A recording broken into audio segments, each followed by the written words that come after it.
On va prendre une seconde question, celle de Rachel. Bonjour Jimmy, bonjour Mélanie. Je me demandais s'il y avait un risque avec les ondes de notre téléphone quand on le met dans la poche au niveau de la fécondité, que ce soit pour les hommes ou pour les femmes. Merci de votre réponse. Jimmy, alors pour commencer, que peut-on dire de l'impact éventuel ? On va séparer un petit peu les choses. On va faire d'une part les garçons et d'une autre part les filles. Sur la fécondité masculine, effectivement, téléphone portable dans la poche, les ondes qui peuvent en sortir. Est-ce qu'il y a des données là-dessus ? Alors certaines études concluent que les ondes émises par le téléphone portable, mais aussi par le Wi-Fi, pourraient avoir un effet toxique sur le nombre de spermatozoïdes et leur mobilité. L'altération des spermatozoïdes dépendrait de la durée d'exposition quotidienne au téléphone. Et si on prend l'exemple des rats, 7 heures par jour d'exposition au téléphone portable entraîne une baisse du nombre de spermatozoïdes. Alors une fois qu'on a dit ça, qu'est-ce qu'on a dit ? Parce qu'on n'est pas des rats, et vous n'êtes pas des rats non plus. Exactement, sauf ça. Mais non, effectivement, on n'est pas des rats. Mais c'est que c'est pas parce que vous avez un peu moins de spermatozoïdes que ça va avoir un impact sur votre fertilité. Et peut-être qu'on en fait un peu trop sur ces épiphénomènes en oubliant des choses pratiques du quotidien. Il y a quelque chose qui est très toxique pour les spermatozoïdes, c'est le cannabis. Oui. Vous avez des récepteurs dans le testicule au cannabis, et si on prend les personnes qui consultent les hommes pour infertilité, eh bien vous en avez 10% d'entre eux qui sont fumeurs de cannabis. Donc le cannabis altère la fertilité puisqu'il va abîmer les spermatozoïdes et détruire l'espèce de moteur qu'on appelle les mitochondries des cellules. Et donc le tabac et le cannabis sont deux facteurs qui vont altérer la fertilité bien loin devant ces fameuses ondes.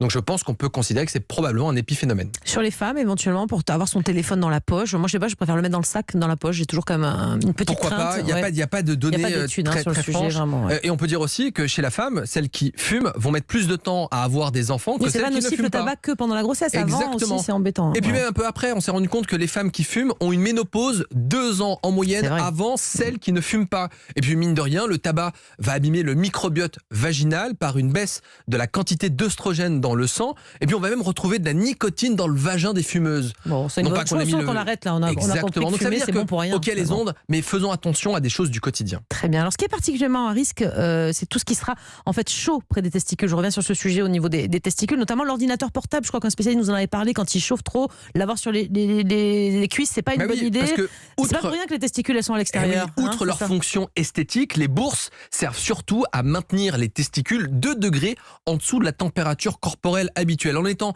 un peu plus frais, ils vont conserver leur durée de vie. Et à l'inverse, on sait que la chaleur va augmenter le stress oxydatif des spermatozoïdes et une variation de simplement 1 degré entre votre température corporelle et la température des testicules va entraîner une baisse de 14% des spermatozoïdes. Raison pour laquelle on a certains métiers qui sont plus à risque de stérilité, d'infertilité, comme les boulangers, les cuisiniers, avec des sources les de chaleur pizzaïolos, exactement. Donc un conseil du quotidien, évitez d'avoir votre téléphone dans votre poche s'il chauffe, et puis votre ordinateur portable sur les cuisses. Et petit mot pour terminer sur le téléphone portable, on est d'accord, on ne le met pas non plus sur la table de chevet à côté de la tête. Je crois qu'en tout cas c'est connu que ça perturbe le sommeil, pas forcément à cause des ondes d'ailleurs. Mais on parlera du sommeil plus longuement avec le Cristiano Ronaldo. On fait la petite transition là. Exactement, mais mine de rien, le simple fait d'avoir votre téléphone portable dans la chambre sans l'utiliser, c'est-à-dire vous promettez de ne pas vous réveiller, eh bien ça altère la qualité de votre sommeil. Donc les adolescents il peut y avoir des notifications. Exactement, ça vibre, ça fait de la lumière, on est tenté de regarder. Donc le téléphone, c'est en dehors du lit évidemment, et puis si possible en dehors de la chambre. Très bien, merci beaucoup Jimmy. Si vous aussi voulez nous laisser vos questions au 39 21, 50 centimes d'euros la minute, surtout aucune hésitation.